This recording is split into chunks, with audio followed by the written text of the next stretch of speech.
If you have a cell phone, please either turn it off or silence it.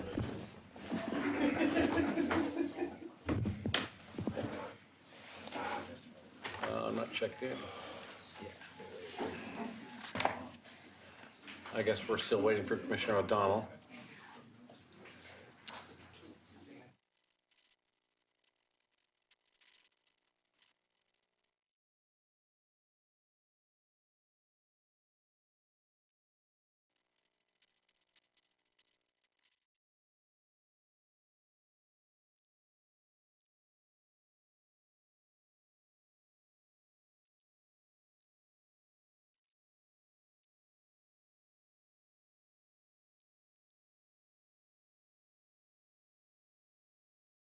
Send a search and rescue team.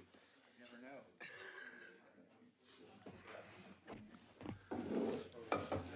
Okay, so I will call to order the Oregon City Commission regular session for Wednesday, March 21st, 2018.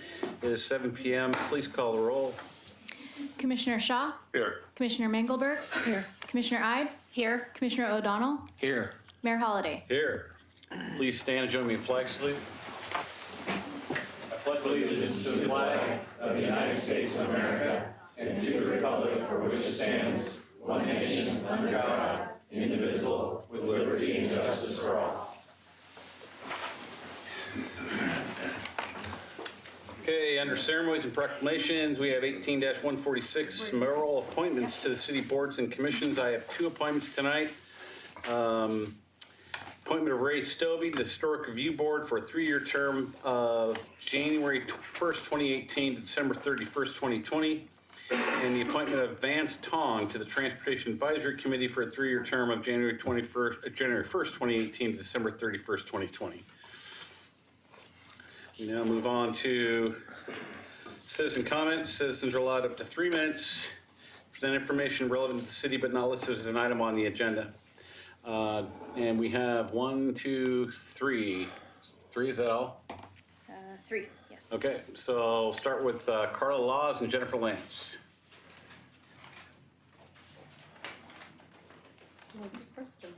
I don't care. That's up to you. You'll state your name and city of residence for the record, please. My name is Carla Laws and I live on Roosevelt Street. If you are a part of Roosevelt or supportive of Roosevelt, including locus or subcommittee, please stand.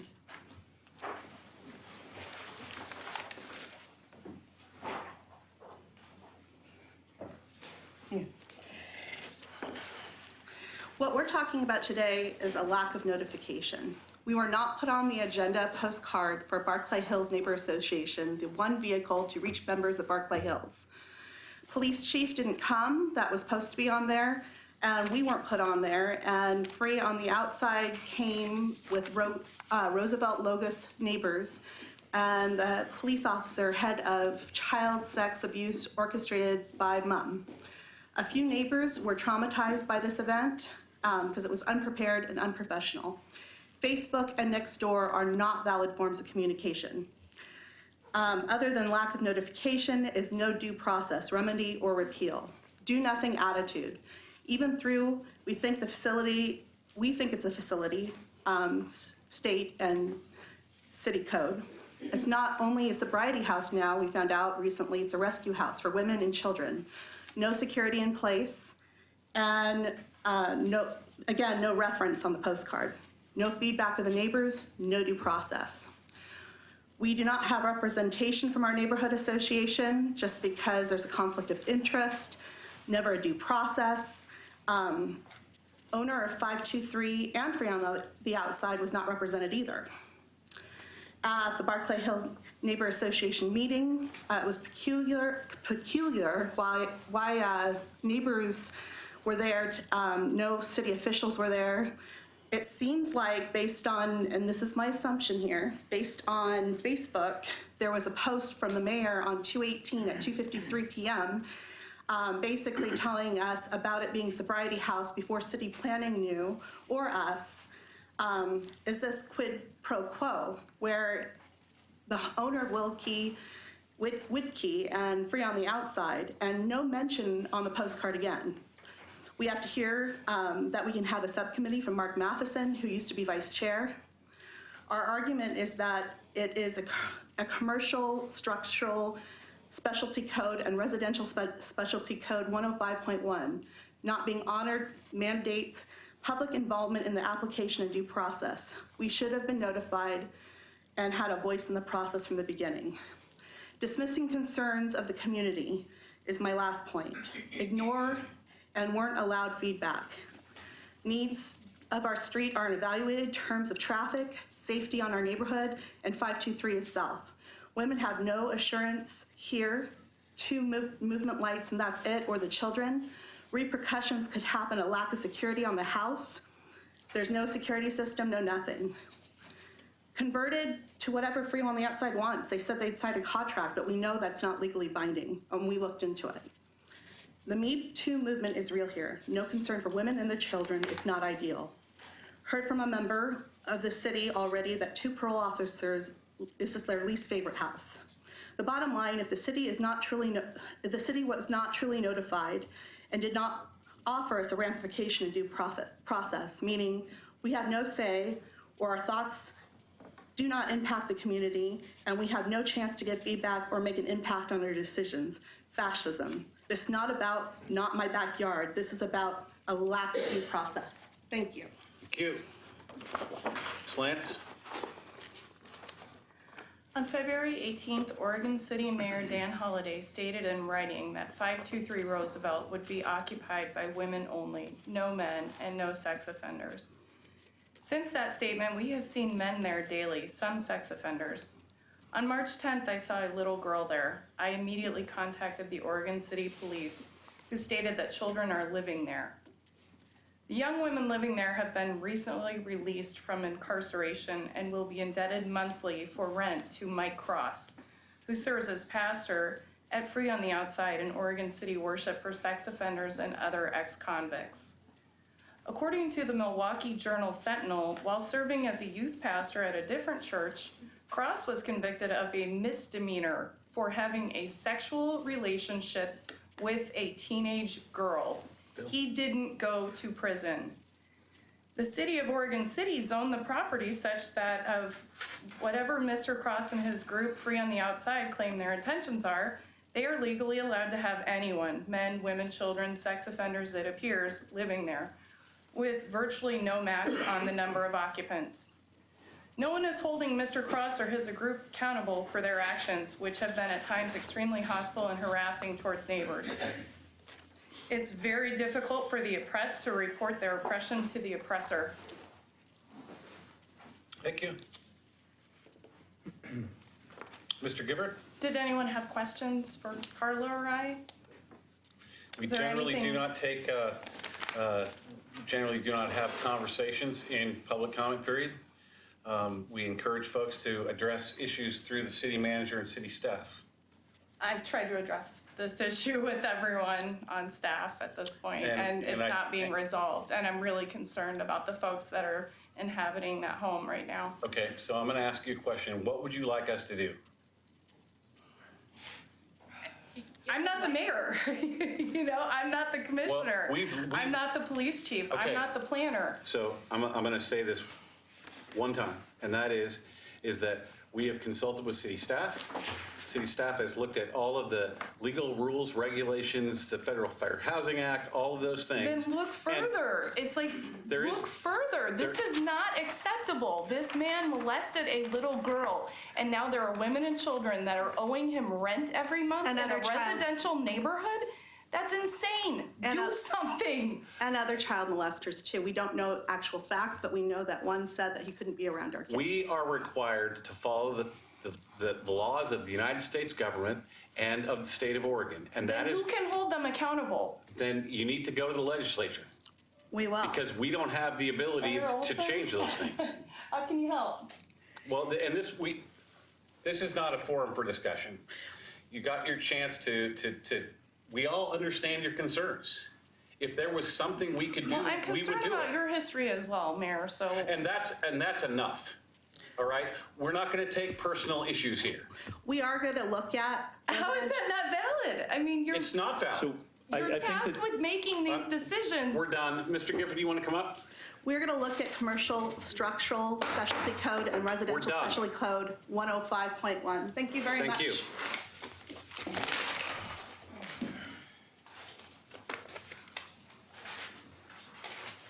Mr. Gifford. Why are we hiding it? It's called enabling. Mr. Mayor and Commissioners, my name is William Gifford. I live in Oregon City. And I was going to make my general announcement about the Oregon City Business Alliance next Tuesday. Our guest speaker is Gary Barth, who is the project manager for the project of moving the courthouse facilities from Main Street up to the Hilltop, the county campus. And very exciting project. It has lots of implications both for the downtown and for the Hilltop area. And that's at 11:30 next Tuesday. On another note, I found an article I wanted to share a little bit with you. I'm not going to read the whole thing, but this is out of the Economist magazine from March 3rd through the 9th. And it's talking about ride sharing and autonomous cars. It says ride-hailing services in the rich world, that's us, currently cost around $2.50 per mile, compared with about $1.20 per mile to own and operate a private car. So it's a little more expensive to do those. But the driver accounts for about 60% of the cost of ride-hailing.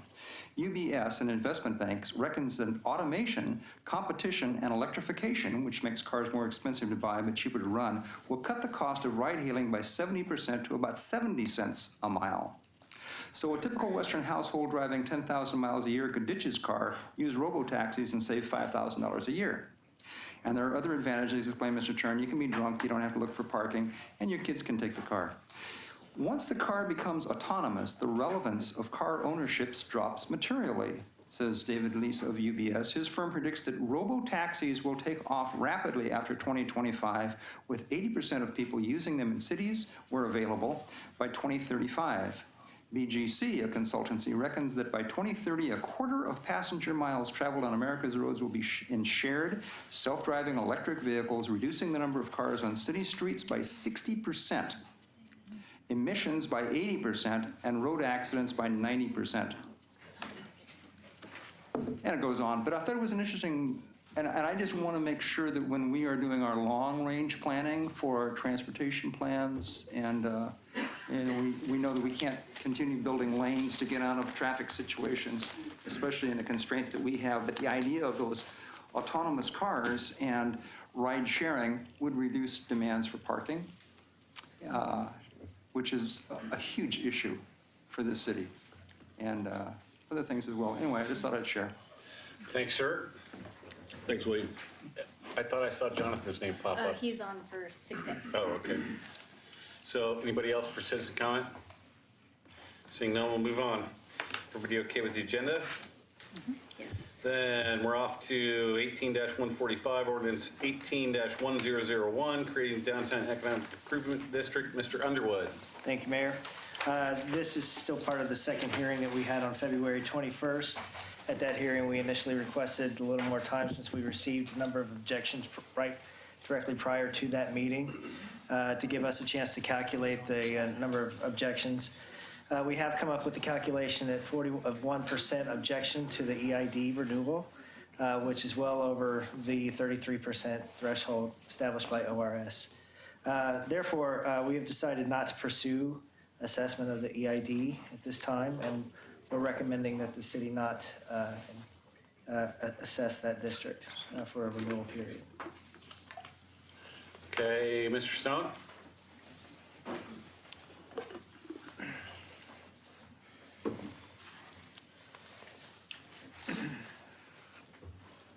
Good evening, Mayor and Commission. My name is Jonathan Stone. Excuse me. Still have a little bit of a cold. Mayor and Commission, my name is Jonathan Stone. I'm the Executive Director of the Downtown Oregon City Association. Obviously, we were a bit humbled by the objection rate for the Economic Improvement District. As you know, it's we've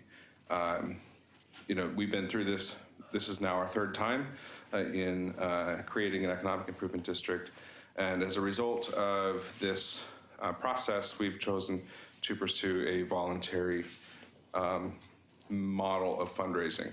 And so our board met yesterday to review that model, and we're very positive that we're going to be able to figure out how to move the organization forward in the way that you guys expect for us to continue the good work on behalf of Oregon City. So I just want to, despite the fact that this evening is a close on the Economic Improvement District, it's still a tool that can come back in the future for a different reason, different form.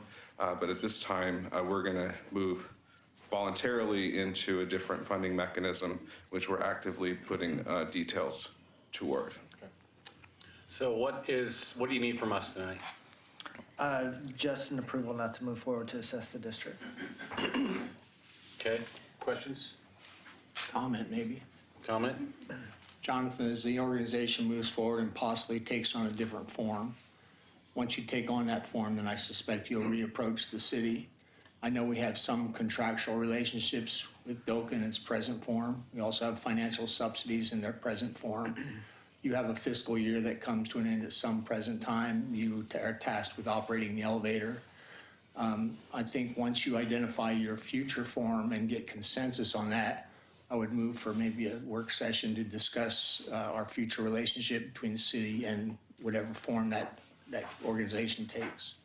Absolutely. I believe we anticipate wanting to have a productive conversation with the City Commission about the role of the Downtown Oregon City Association in the city's vitality and economic development efforts.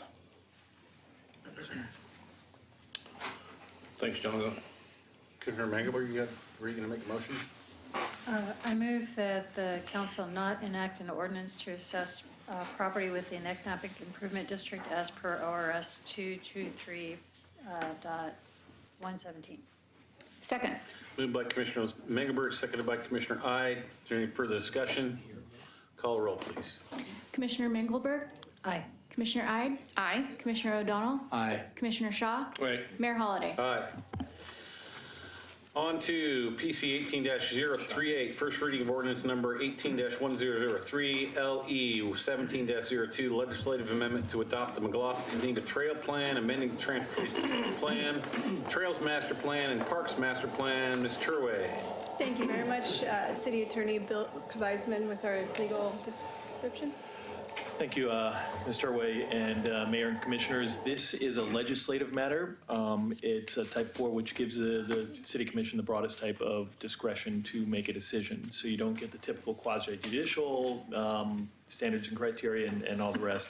This is much more a policy-making decision. It's guided by the comprehensive plan, and by other plans adopted by the city that are actually also being amended, such as the Transportation System Plan, the Parks Master Plan, and the Trails Master Plan, and by state law. Because it's legislative, we don't have the same concerns about bias and ex parte contacts. As a legislator, you're elected to adopt your policies, and that's what you're due here. So you bring your biases into play here, as well as ex parte contacts. The one issue that does still remain is a conflict of interest.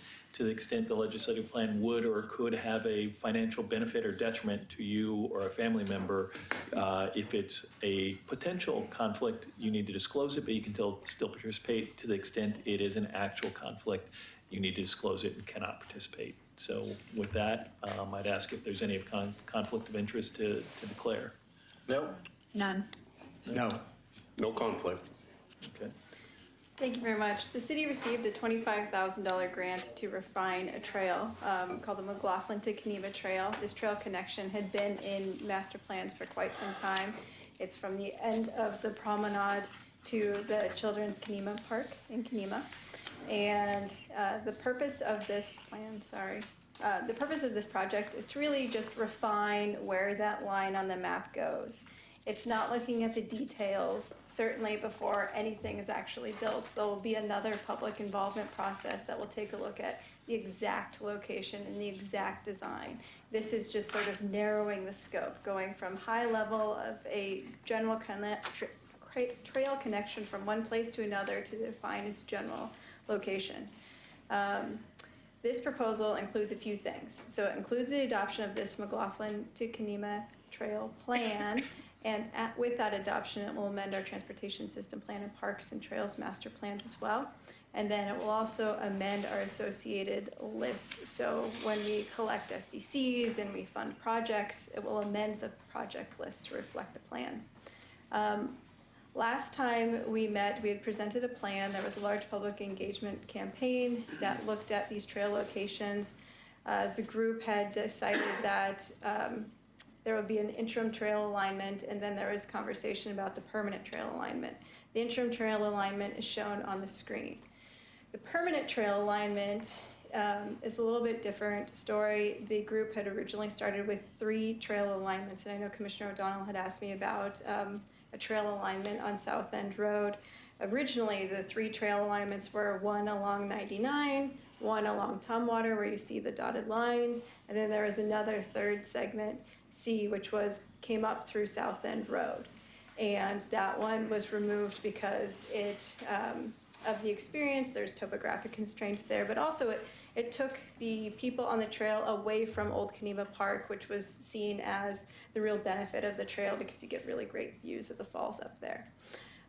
So we had put together a plan with this location. So you can see there's a lot of dots. And so that means there's a lot of flexibility in where the trail will actually go. And that flexibility means less certainty. And so at the last commission hearing, we did hear a lot of feedback from property owners with concerns about the trail going through their property. And so with this round, we have proposed another trail option, which is just keeping the permanent trail alignment on McLaughlin Boulevard as well. So we have both trail plans in the agenda. It's ready to go. You sort of just have to pick your exhibit 2 if you want the previous one or the Highway 99 trail alignment. There's some review criteria that you saw in the staff report, and that's all I have. We're here to answer any questions that you have.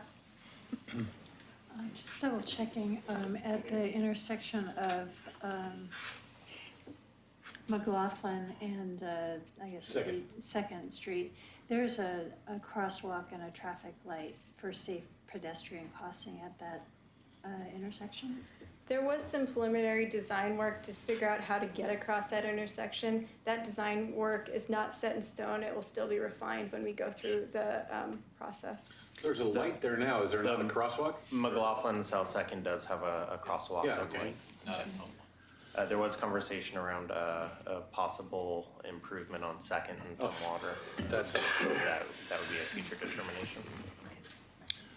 This is a lot cleaner, and I can appreciate all the work you've put into this. And I think that the route they're going along mixed property there is probably the best solution here for us and for safety reasons too. Before we continue discussion, let's go ahead and have public testimony if you don't mind. Oh, okay. So Mick and Andrea Bullock. Sorry, Dr. Michael Secor. The way it should be these days. Yeah. You and Beyonce. Exactly. It's actually nice not to be Dr. Michael Secor these days and be a little incognito. But I am Dr. Michael Secor, Mick. My residence is actually in Jennings Lodge, but we own the Highland Still House in Oregon City and the property at the end of Tumwater Drive in conjunction with Carlson's. Today, I'd really just like to say that I am in favor of this alternative route. We met with some of the planners after the last meeting and talked just a little bit about our concerns, both about just what the trail represented and the safety issues, just the aesthetic issues of this trail, and how important it is to actually, if you come to Oregon City, see the falls, see the views, and not be kind of in an area where it could create more safety and other issues, along with our property use concerns that we, like I mentioned once before, we do want to have development there in ways that we have thought about and don't want to be crippled by either lanes of traffic through our property or a trail that might essentially completely encapsulate our property or dissect it. So I am much more in agreement with this present plan that's laid out as an alternative. And that this does also affect the Highland Stillhouse, because we'll have walkers right in front of the building. And I think that's something we can accommodate in a much better manner, giving up property or adjusting than we can through private property issues. So this is something that I'll be willing to work with the commission and the planners completely with regard to the Highland Stillhouse and that property. So thank you, Commission. Thank you, Mayor. Thank you. Thank you, Ms. sir. Bullock? I am Andrea Bullock. I am co-owner of the property at 126 South McLaughlin, Bud's Towing. And as well, we appreciate all the work and energy that's put into it. With that said, we greatly appreciate the line and trail being removed from the center of our back building and right through the middle of our property. That became a huge hindrance to us, and it was a big concern. So with that being said, we do like where the trail is now. However, I do want to point out a couple things. We did meet after the last meeting with Kelly and Phil, and they did bring another design idea to the table that was splitting all the way through the properties, and we're thankful not to see that on there. But during that meeting, I also asked and kind of challenged the city at that point for a second option, for the simple fact that a trail straight down the front of our building doesn't allow a whole lot of parking. You start putting in sidewalks, you start putting in barriers, you start putting in that sort of thing. It really affects our business. We have huge trucks that are coming in and out, safety-wise with them pulling in and out.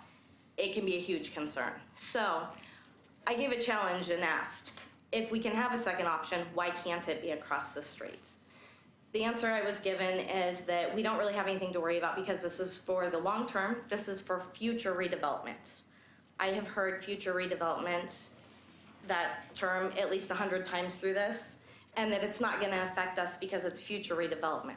Well, no one's asked, am I developing it? Are we going to sell it? What are we going to do? And if I'm the developer, it is going to affect me. That is future redevelopment. We're a third generation company. We have a fourth generation in line. So with that being said, they don't want to put it over there because it's not cost effective. They can't do it because there's no money. Well, if it's future redevelopment, my question is, if it's in the future, can't there be a plan to raise money for that, to start funding for that? Keep it where it's cohesive with the downtown Oregon City Trail, where it's along the water, it's beautiful. It doesn't affect one single business along there. And it's not even an option. We're just kind of shunned out of here every time. So there's a lot of work into it. I think there could be a lot more put into it before anything final happens to put it on the long-term trail. Again, I greatly appreciate all of the changes and accommodations that have been made, but it's still asking an awful lot. And we've been serving this community for 60 years this year with our family business that my grandpa started. We'd like the city to back us up and get behind us and say, hey, thanks. We see what you've done for the city. We're going to stand behind you and continue to support your business and put some other options out there for future redevelopment. Thank you. Thank you. Thank you. Thank you. And if my machine will ever come back on, Tiffany Carlson.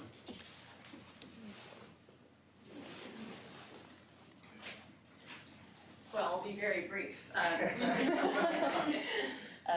I actually don't need to make a comment. I'm Tiffany Carlson. I live in Malino, and I am the co-owner with Mick and Tammy with the Tumwater, or on 324 Tumwater. So now that I see the new plan, I don't need to make my comment. So, all right. Yeah, so thank you. Thank you. Okay, back to discussion.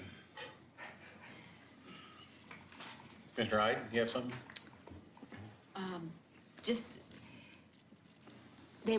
If the trail was put across the street, would the future planning efforts include any kind of a like bridge over, or is that all to be determined at a later time, or? Yeah, so we did look at possible alignments. Alignment A would have taken, guess, across 99E to the west side of 99E closest to the river,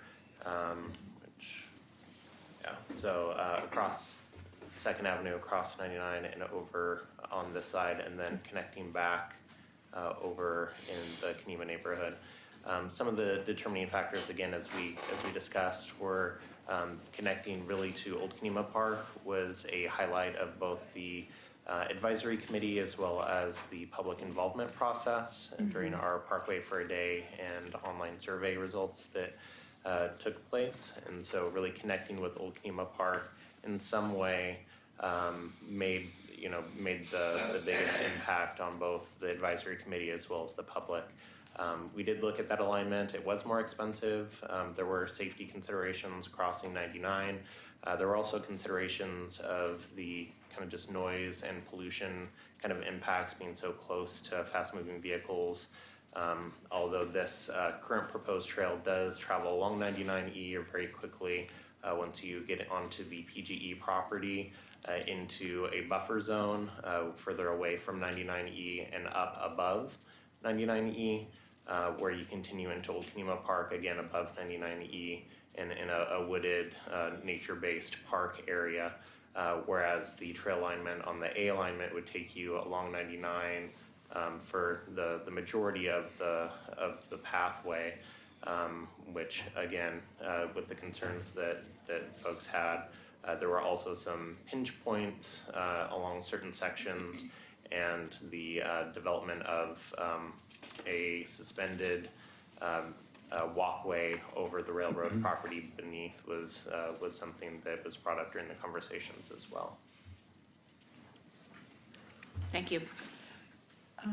What was envisioned as a buffer or way to protect pedestrians that are along the trail, along that stretch that's immediately adjacent to McLaughlin? Because as the owners of Bud's Towing mentioned, I mean, there's a lot of wide driveways there that could really be a dangerous situation for people walking. Yeah, so ODOT was a member of the advisory group, and we did have conversations around making safe barriers, Jersey barrier type separations. There's different ways to approach that. A firm determination of what that barrier would be was not determined. This was focusing primarily on the concept of where the alignment would be. Further evaluation study is needed to provide the safest and easiest mode of transportation for folks going through those corridors. So you're thinking something along the lines of guardrails with brakes for entrances to the individual businesses? Again, this would to be determined working with ODOT, but I would imagine similar approaches would include bollards with delineators that would kind of show that you're coming into a driveway area. You see that in the Lake Oswego area along Stafford. They have some similar alignment issues there. Okay. Mr. O'Donnell?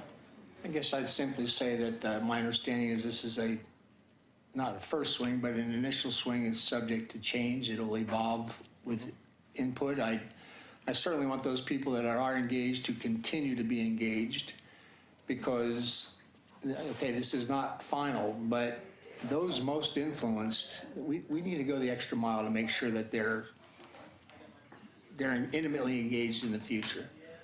So I think it's a workable plan. It shows that we reacted to the initial inputs from our citizenry, which were all valid.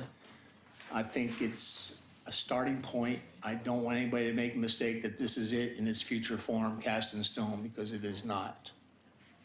Is that agreeable to you, Mr. Lewis? Yes, there will be ample opportunity for further public involvement through the process. I like this alignment better.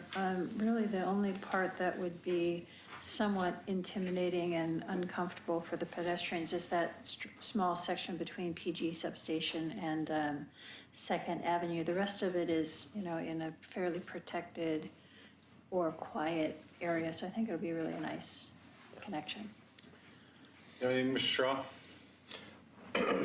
Well, like I was saying, it was, we've really improved the pedestrian access along, along Tumwater to 99. And I would agree with my fellow commissioners that, you know, we do value the businesses along there, and we value their input here, but somehow we do have to come up with a solution here that's on the safety side of the folks that are going to be using this. So, but still make those businesses be able to operate too. So I'll be interested to see what we come up with on that. So.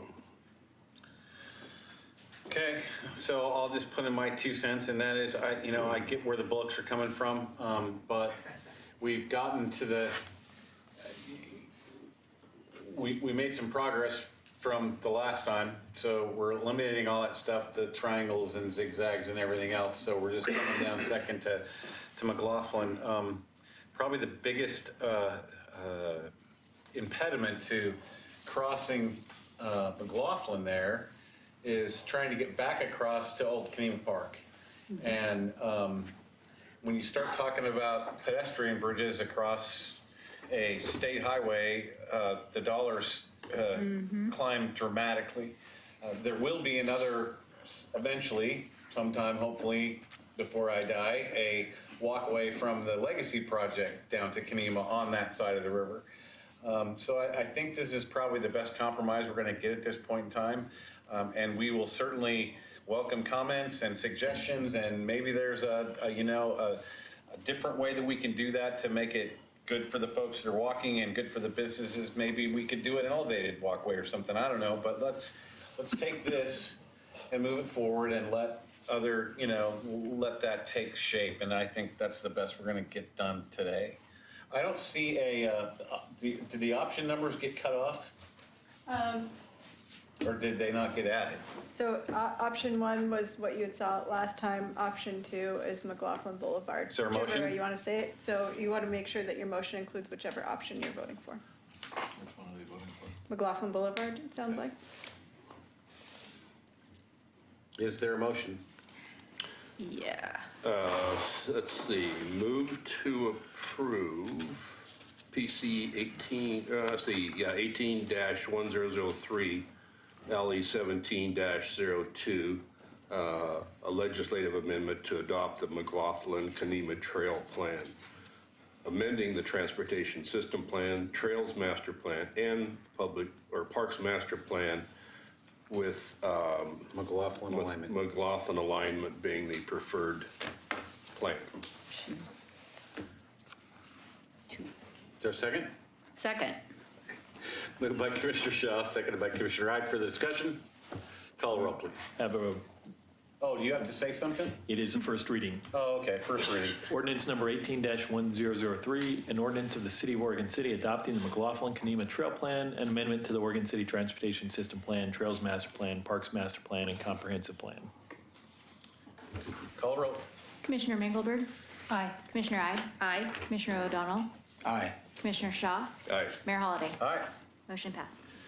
General business, PC 18-036, adoption of findings, AP 17-006, denying the appeal of the Planning Commission approval of planning files, CP-17-002, DP 17-003, and NR 17-0004, including a request to waive or otherwise not impose the appeal fee. Ms. Turway. Thank you very much. City Attorney William Beisman with our legal disclosures. And this is the adoption of the finding. It's not a public hearing, so we don't have the typical reading. However, under 1750-180, any party can raise a objection to procedures or bias or conflict of interest issue, and we have had that occur here. We received a letter this afternoon from James J. Nacita alleging personal bias and ex parte contact with Mayor Holliday.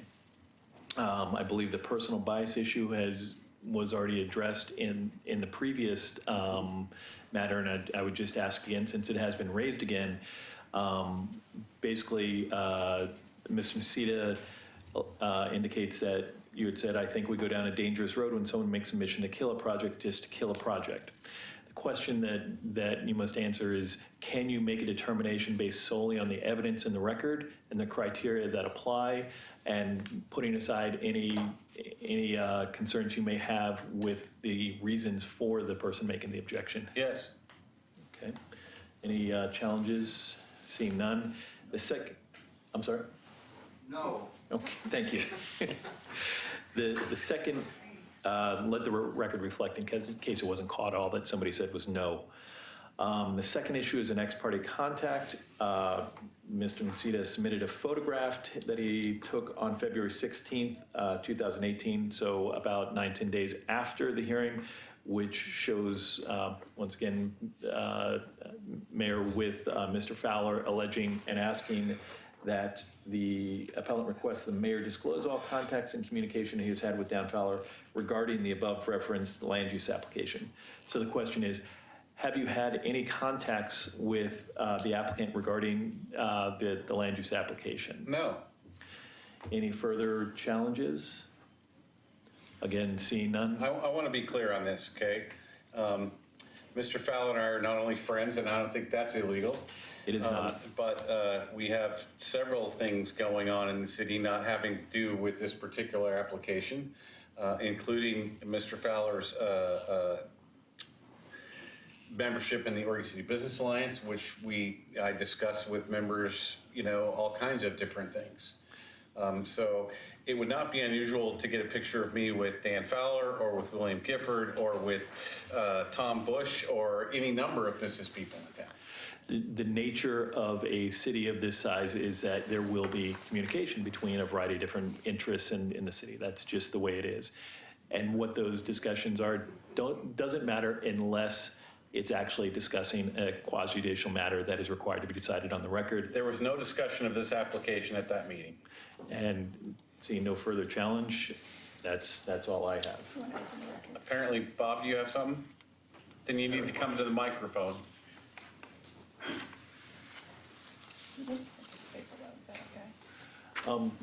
So, you have a question about bias, sir? Yes. Okay. I got a question about that picture, which relates to the bias. Well, sit down and ask your question. It's fine. the issue that we have is that he was not a party to the matter. Our code only allows those who were parties below to participate. To the extent there is a question, unless it is an allegation of additional bias or ex parte context, I would recommend that we close the record, make a decision, and if there's a question about the particular photo, that it come after the decision is made. Is that okay with you? That's fine. Okay. Yeah, it was, and this was submitted into the record, and under our code, it's allowed to go into the record. And that's fine. Okay. Thank you very much. All right. So we last met on February 7th, and with that, we closed the City Commission record, and the City Commission made a tentative decision on 2 items. One was for an appeal, and the second one was for a fee waiver for the appeal. City staff has come back with final findings for you. I do have to note that there was one error that was identified within the findings, and that is on, there's an incorrect date. One second. On which? The appeal or the fee waiver? It's on the appeal, on page 1. It identified the date that the appeal was submitted as November 11th. It, in fact, is November 29th. It is identified in other locations as November 29th. So that is the only correction I would suggest that we add to the findings. There's some motions on the screen for you. We're here to answer any questions that you have.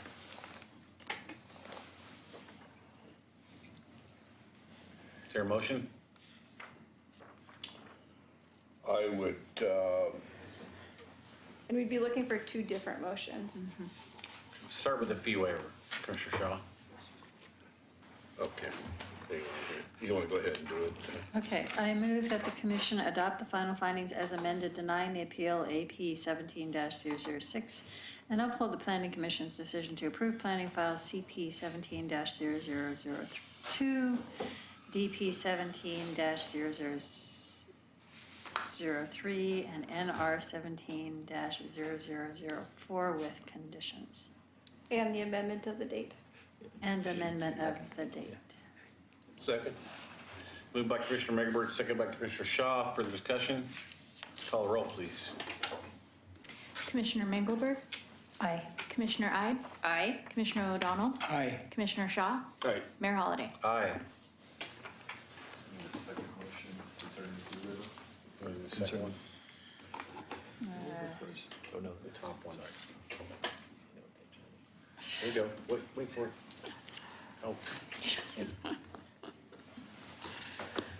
It's this one. Okay. Move that the commission adopt the final findings denying the requested appeal fee waiver for appeal AP 17-0006. Second. Moved by Commissioner Megabrick, seconded by Commissioner Ide. Further discussion? Call the roll, please. Commissioner Mengelberg, Aye. Commissioner Ide, Aye. Commissioner O'Donnell, Aye. Commissioner Shaw, Aye. Mayor Holliday. Aye. Moving on, 18-140, Resolution 18-09, declaring an emergency and exempting a temporary warming shelter at the Father's Heart Street Ministry from planning code requirements until April 14, 2018. Oh, sorry. Bob, do you want to ask a question now? Yeah. Come on up.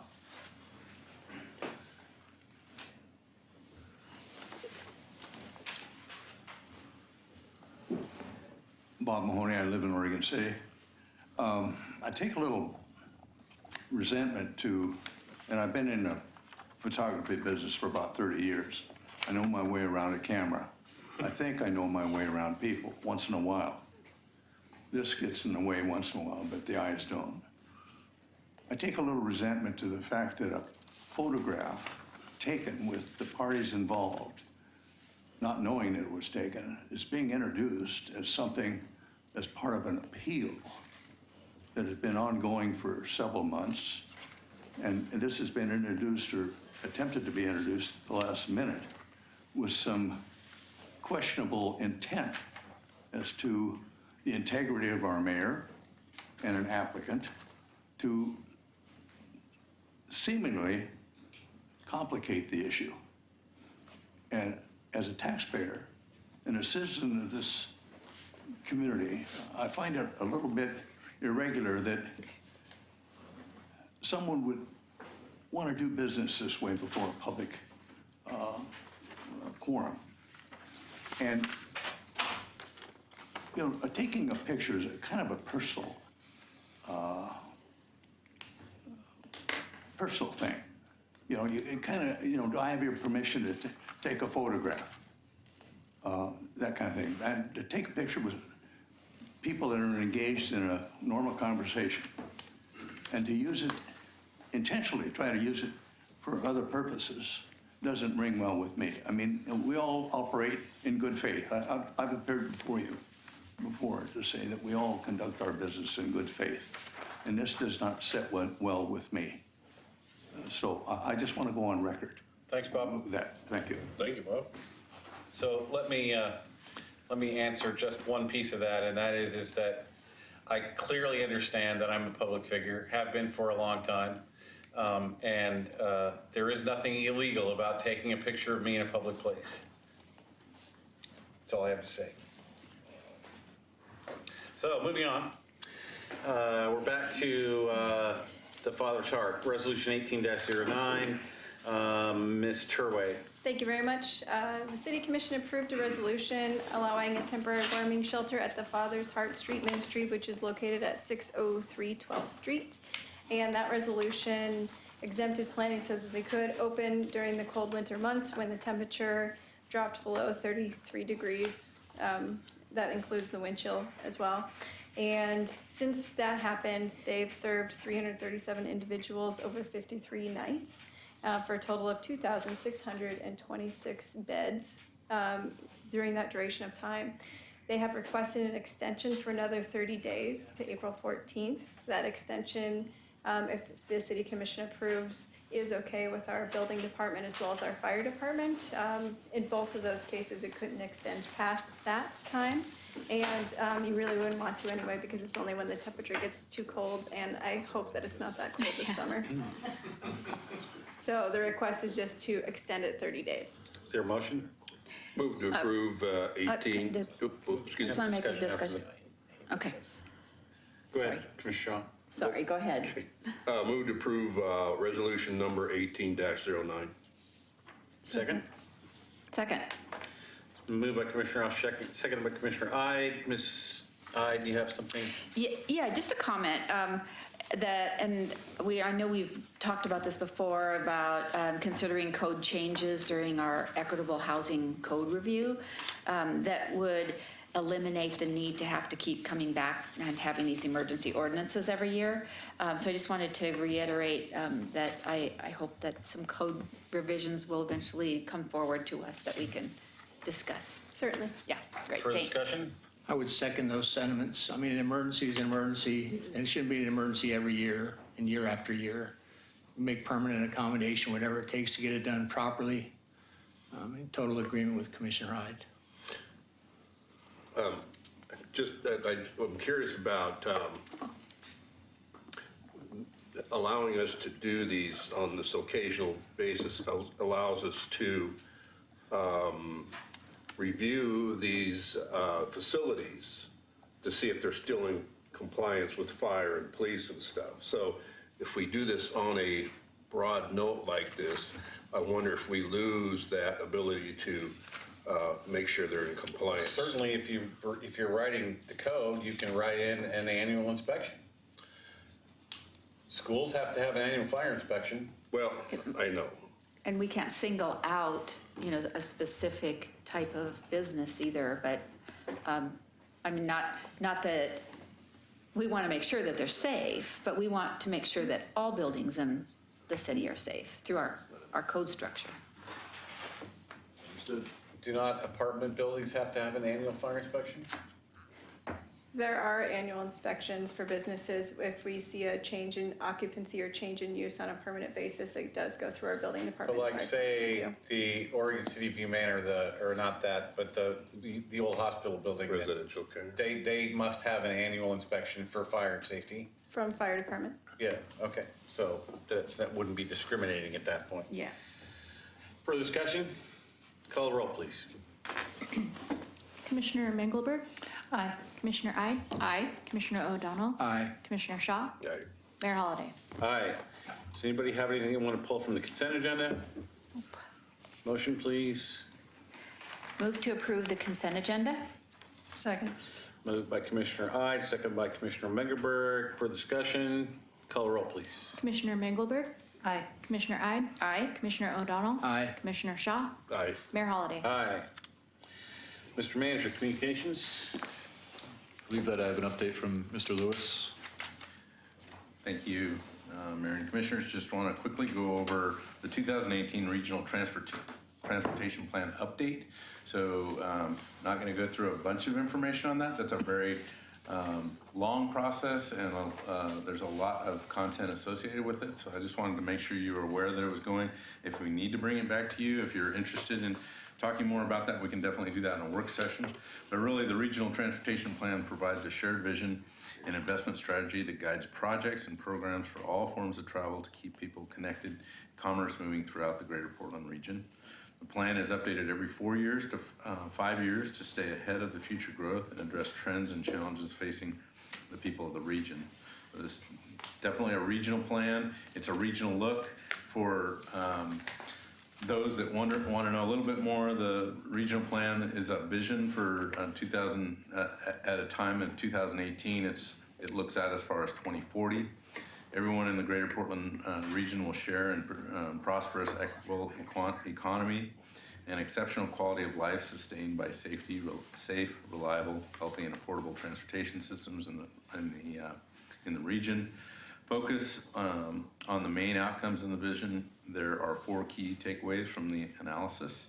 Safety is a priority in high injury corridors and communities of color. Congestion will not ease. We're going to continue to see congestion, but investments will improve reliability. Increased physical activity and reduced emissions will help people live healthier lives, but the region will fall short of its adopted greenhouse gas reductions, so that's been a driver for a lot of these improvements in the past. There are concerns about being able to hit that target, but they're still striving for those kinds of goals. And affordability will improve with better access to travel options, but not everyone will see the same level of benefit. So for Oregon City, currently on the plan, which is under comment right now, we've got 9 what we call financially constrained projects that are intended to be built between the year 2018 and 2027. We've got 11 more additional financially constrained projects that would be built between 2028 and 2040. And then there's 14 projects that they call strategic priority projects that don't have funding identified. So it's a pretty long list, pretty expensive list. But for it's, you know, we're definitely at the table. We're definitely working through those regional plans, and a lot of information online, a lot of information available. I'd be happy to bring that back in a lengthy PowerPoint presentation for you, or not. But I wanted to make sure you're informed. December 2017? No, not quite December 2017. That's all I have. Next, the other, Mr. Lewis. I just had a quick update for the commission. Pioneer Community Center will be closed next week, the 26th through the 30th, for annual maintenance. Okay. And then just the last update, I'm going to be out of the office starting Friday at noon through the next week. Mr. Parno will be acting city manager in my absence. That's all I have tonight. Commissioners? Mr. Shaw, you got something? I just attended the Blue Ribbon Task Force for business recruiting that Mr. Underwood put on, and it also included the alternative mobility study that Commissioner Mengelberg's involved with. So it was a pretty good morning meeting, and then also attended State of the City address there. So. I also attended both of those events, as well as the Willamette Falls Legacy Partners meeting today. Mr. Wright? Just wanted to congratulate the mayor on a great State of the City address and compliment Kristen Brown. Right? Brown, she's back there in the back. Oh, there you are, for the beautiful job on the video. I thought it was just very appropriate and gave a great example of what all the good things that are happening in Oregon City. And I hope that we can add one more great big thing to it by winning that Great American Main Street Award next week. And Mayor and I will be in Kansas City hoping to bring that back to Oregon City. Monday evening. So watch your news to see if we are a winner. Or Nancy's Facebook feed, which gets updated on several times a day. So. Does not. Commissioner O'Donnell, you got anything for us? Yeah, just simply that I attended the State of the City address and enjoyed the gathering. Well, I was there too. You were. I think of more import today at the Willamette Falls Legacy Project meeting, there is some movement. The owner, Mr. Heidegger, has signed off on several of the permits that we need to move forward. We take this with a grain of salt because there are still other payments and things that need to happen. So the partners did not authorize the project to move forward today. We look forward to the next meeting, probably in 3 months, that maybe we'll have some further progress. But, you know, one step forward is one step forward. So we have the signed permits, and now we look to get, you know, there's a couple $100,000 that is part of the agreement that he hasn't paid, water, power, property taxes. In order for us to move forward, all those payments have to be current. So we're going to be looking at all that stuff moving forward. But it is a positive step, and so we want to look at that in that light. Beyond that, I've got nothing else. Anything for the good of the order? We're adjourned.